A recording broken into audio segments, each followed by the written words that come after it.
400 bats. Okay. Thank you. Additional questions by the commission?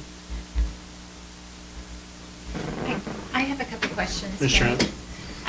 I was just interested in knowing collectively where you're at with your workload. Is this just kind of, how long have you been doing it? How long do you expect to do it in order to kind of get to all of those resource-rich caves or mine shafts that you probably have listed down? Meaning, is this something that will eventually you can complete, if you will, or is it something ongoing for forever and ever? Just out of curiosity.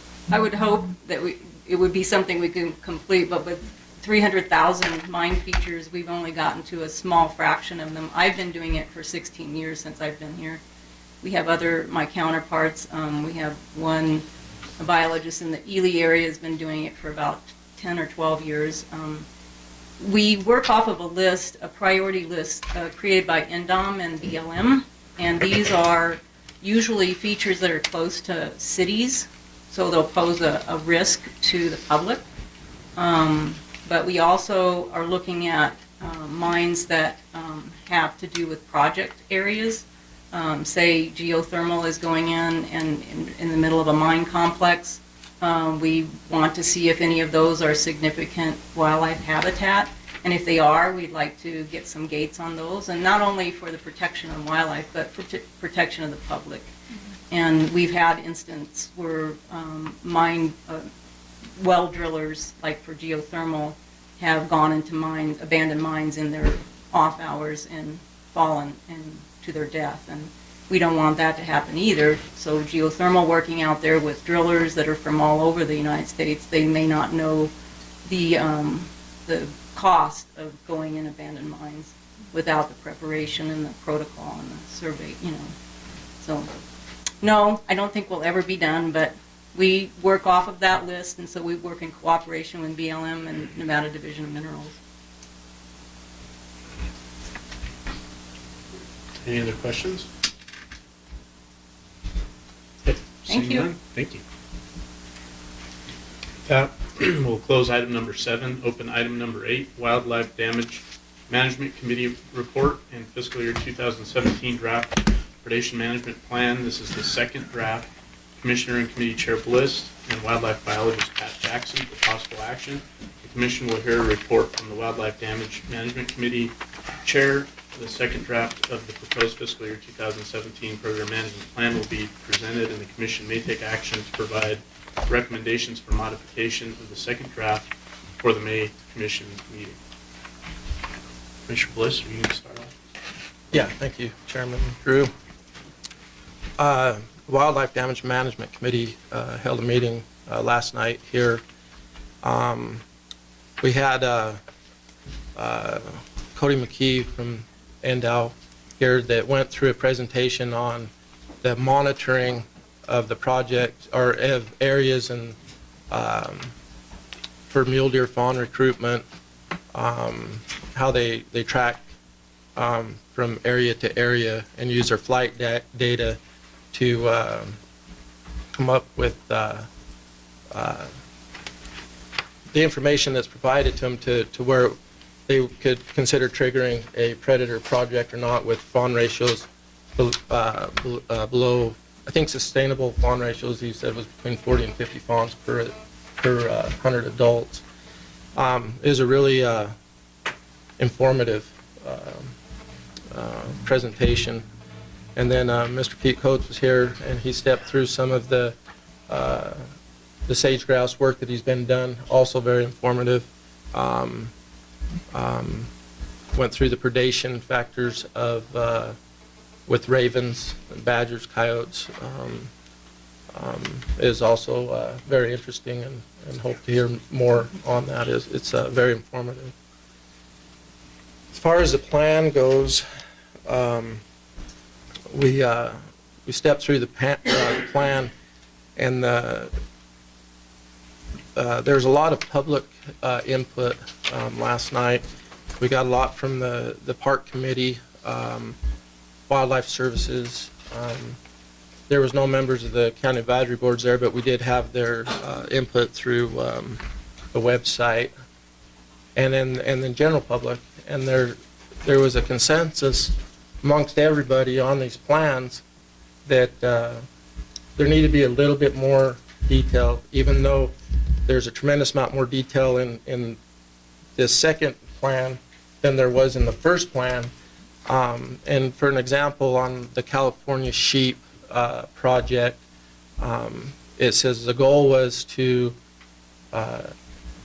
increase, a sustainable sheep population there. But what is the numbers? What is? We kind of wanted a beginning and an end. This is where we started, and as we do this work to justify the work that we're doing, we want to have an end in sight, not just to, continue doing it time after time after time and not really having an end in sight, a goal to try to reach. And so, as we went through it, the committee approved the plan, all of the projects except for Project 22-16. That's the Monitor Valley project. There was concern from the park committee, cabs, the general public on that one. Didn't seem like there was a lot of appetite to go forward with that project with these folks, nor the committee. So we voted not to go forward with that particular project. But in going forward with the projects that we have approved to send to the full commission, we give some direct direction to staff on particular items, and one of them being the financial disclosure. How much money was brought in, how much money is being spent on lethal projects and the PR stuff, and it says it in a paragraph at the very beginning, but some members of the audience were concerned that it wasn't very clear and it was hard to follow. And so that there was a slight error on a percentage of lethal work that was there. And so for the next, when we see it in May, to maybe have it more, I would say, like in an Excel format or something, that there's some columns and it tracks it a little bit better so everyone can understand it. We also gave the direction for staff to, and there was a lot of suggestions on what needed to be there in the plan to make it work and to make it more palatable for people and understand why we're doing it. We gave them several different points on where we could improve that, and that come through the public process. And so overall, it was a good meeting, and we got some things on the line and some things to go forward. With that being said, I did receive some correspondence on this topic, and before, I'd like to read that correspondence and then see if the committee has anything else that they'd like to add to this. Okay. So the correspondence that I have is from Senator Pete Gogichia. And Senator Gogichia was a sponsor of the AB 78 that, pushed the 80% of the money being spent on lethal work. And Senator Gogichia sent this email to me, and I will read it and then give it to Suzanne. It says, Chad, I first want to apologize to you and your committee, as I intended to have a formal response to you on the 80% under AB 78. It is my feeling, and I'm sure that of the legislature, that predator projects would require some levels of management and oversight, as well as monitoring as to the level of success. Those costs should be considered part of the project. I am confident your committee, the park, and the cabs are more than capable of determining that the oversight needed for the project is not a study, and a research study is not oversight. I want to thank everyone for working forward on predator projects that will truly assist our wildlife. Thanks, Senator Pete Gogichia. And I think that will help clarify some of these projects and the amount of money that may be utilized in there And let's face it, I mean, we have to, when we do projects, we have to monitor them. We have to do it for the right reasons. I don't think there's anyone sitting in this room that just wants to go remove animals just to remove them because we have to spend this kind of money. We want to make sure that we do the right projects at the right time and for the right amount of money. And if we, without monitoring and doing all the work beforehand and after, we'll never know if any of these projects are a success. And so I appreciate the senator's comments, and I'm looking forward to a formal response from him. So with that being said, I'd like to, if any of the committee members have anything that they would like to add. Any additional comments from the committee members? I have a couple comments. I thought that last night the committee meeting went very well. I mean, everyone from we had sportsmen to conservationists coming together on one agreement, and that is that there was some details still missing in the draft, ironically. So we have some agreements across lines, which was great. And we talked about fine-tuning the report a little bit more for the submission in May. And ironically, going back and looking at Policy 23, we've done, I feel, a very good job in tuning up the policy. And looking under the policy for programs for the management and control of predatory wildlife, it's pretty much already in writing. And it's there, you know, we're talking about clear goals, objectives, timelines, targeted fashion, and monitoring, not only of the wildlife we're protecting, so to speak, but of the predators that we're removing as well. Because one of the goals is to make sure that they're not harmed long-term as well.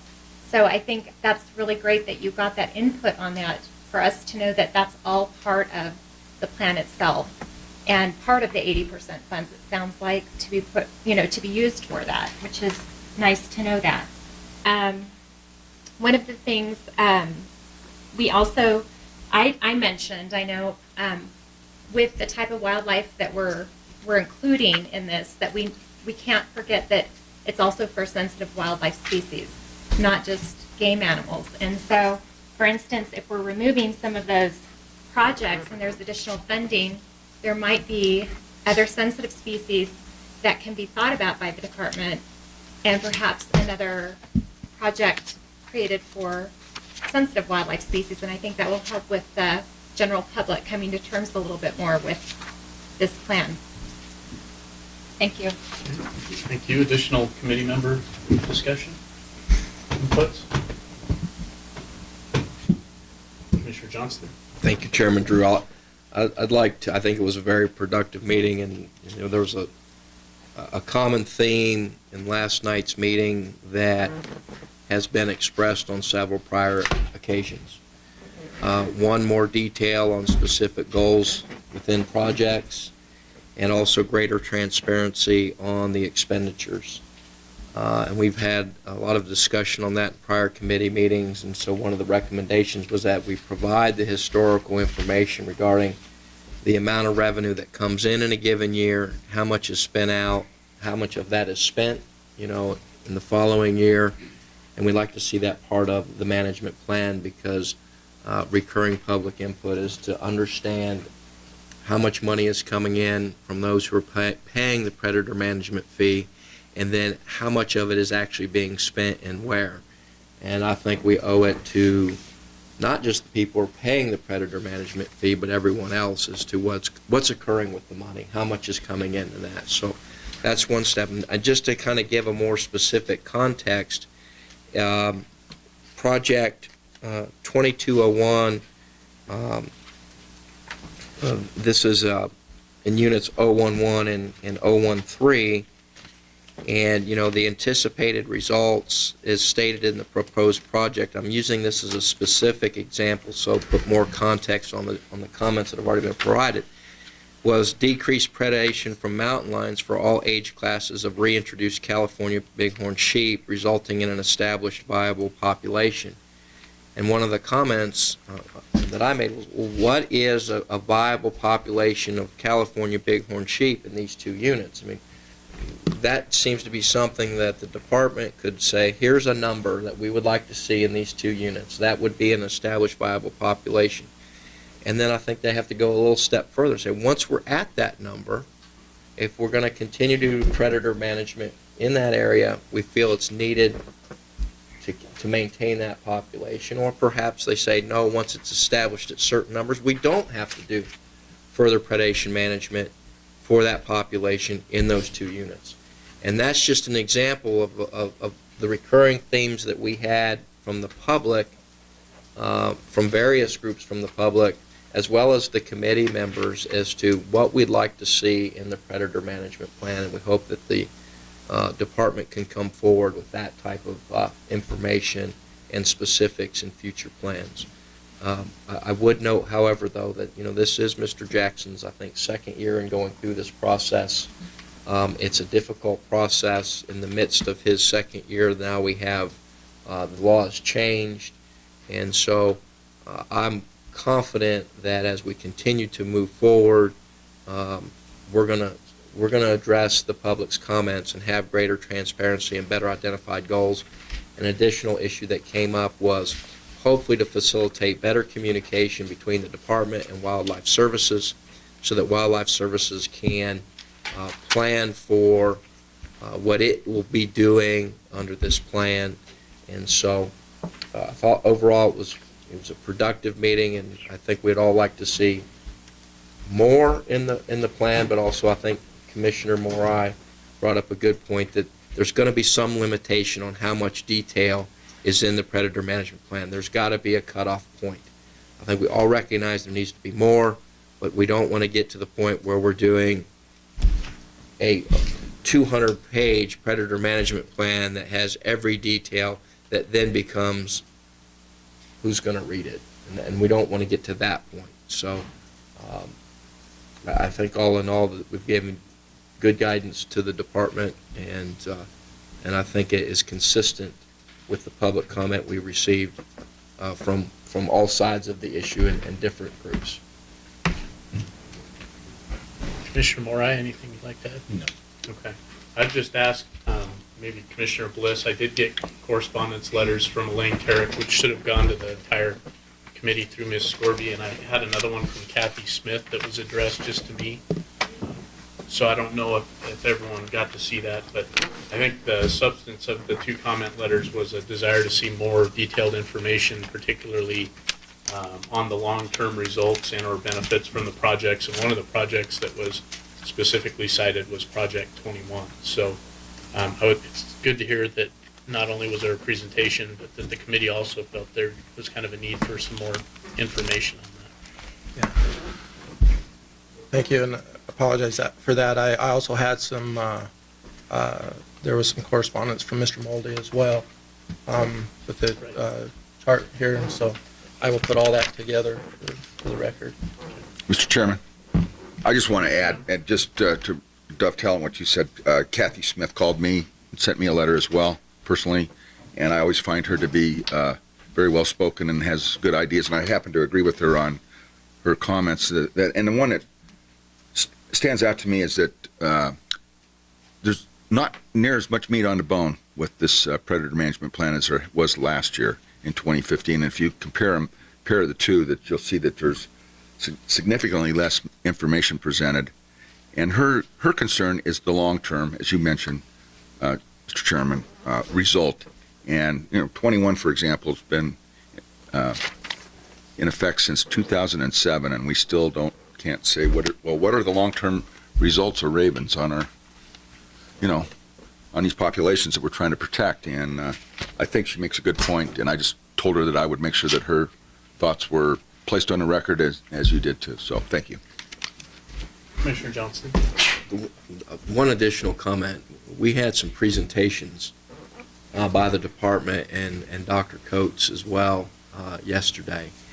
And I wish more people would have been in attendance, because I think if you review the predator management plan in the context of those presentations that were made, it's a much more, you have a much better understanding of the justification for the projects and how they'll be monitored. especially with respect to the protection of sage grouse through raven removal and all the studies that have been done. And I don't know how you get all those studies as part of the predator management plan, but as we continue to move forward with this, maybe those presentations can be attached or something for people to review, but I'd encourage those who want to have a better understanding that hopefully we can have similar presentations going forward, because it certainly gives a context around the predator management plan that you don't necessarily have by just reading the plan itself. Commissioner House? Yes, I do have an additional comment as well that I wanted to bring up. I was actually contacted by Lynn Collins, but I wasn't able to get her correspondence. We did speak a little bit earlier before I came on, but it just brought to mind, again, the need for sensitive species on the work by Pete Coates with sage grouse. It was really very interesting and almost overwhelmingly startling, if I can say that, as to the impact the ravens have on the sage grouse populations and the instrumental work they've been doing, and how after even all of this work that they've done, that what they're finding is they're just staving off this inflating population of ravens that are, harming or harmful to the sensitive species at issue. And if we are going to be taking away some of our projects, as we mentioned, I was thinking where I did see a lack of some projects taking place was in Clark County, and I know we do have raven issues there with something like the tortoise. We also have issues with brown-headed cowbird predation for southwestern willow flycatchers. And those two programs came to mind for me. I know the cowbird is not included as a predator in this plan, but just some other areas to think about, because that was really great work and it could be applied in those areas as well. Any other commission discussion at this time? Mr. Jackson, before I call you up, Mr. Casanelli, as a committee member, did you have anything that you wanted to add? No, it's been covered pretty well. Okay. And then I did see Mr. Jensen in the audience. Mark, was there anything you wanted to add or input from the park committee review at this time? It's all been covered. Okay, thank you. All right, Pat, come on up.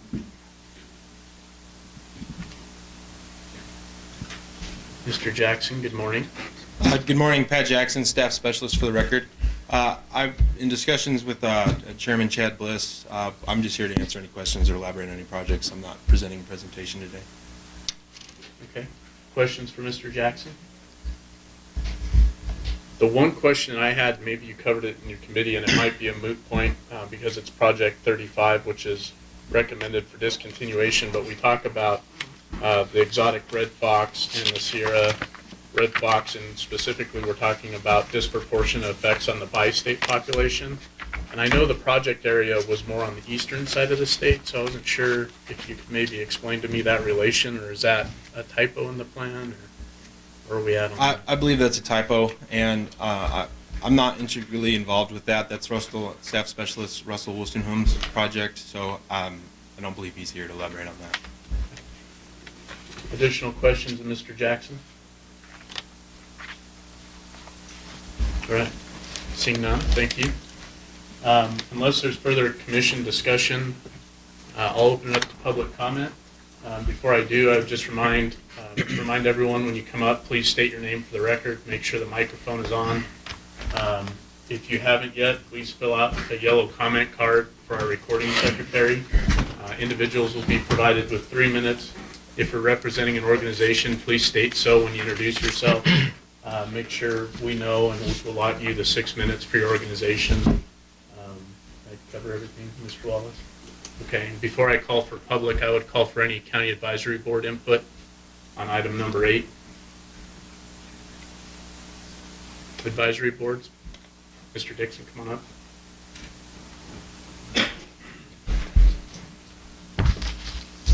For the record, Paul Dixon, Chairman, Clark County. This was by far the most, I would say, excitable discussion that we had at my CAB. There was a lot of energy imparted around this predator management plan. I was glad to hear in your committee meeting last night that Project 2216 was seen by other CABs and public as something that people don't have the stomach to continue to go forward with. And I guess some of the things, we talked about have been already covered in here, but I really wanted to get into some of the things that to consider as to do future predator management plans as far as level of detail is. Last year's results from the predator management plan exist, when you look at number of animals removed or what was going on and how that relates to things happened with last year and how that carries forward to continuing projects. They occur in different places, and so the recommendation of our CAB would be is to try to include that as an appendice or something in one place in the plan, so that you don't have to go hunting several places to get the information. That would be one recommendation. The other one is that it was clear that we had about $500,000 surplus in the predator management plan, plus we got about 562,000 new, so over $1 million. The question is we spent part of that, we still have a surplus, and being in Southern Nevada and my CAB having doing a lot of my CAB board members spent a lot of time in Utah, is they, and Woods and Waters would actually like to come and present in a workshop with you or a presentation to this group, something about contracted hunter harvest program that goes on in Utah, and how we could implement something like that here in Nevada potentially, and look at the impacts, because he was quoting statistics that were coming out of Utah, and I have nothing to back them up, and it was just verbal stuff that were pretty impressive about, their deer populations increase, the number of coyotes they're removing with their hunter harvest program, and what they believe is a direct impact link between those two things. And again, if you went to a hunter harvest program, $250,000 would remove potentially, depending on what you do as far as bounty or a hunter harvest thing, could remove 5,000 to 10,000 coyotes depending on what you put on them. And that would be something that would be different than basically contracting wildlife service.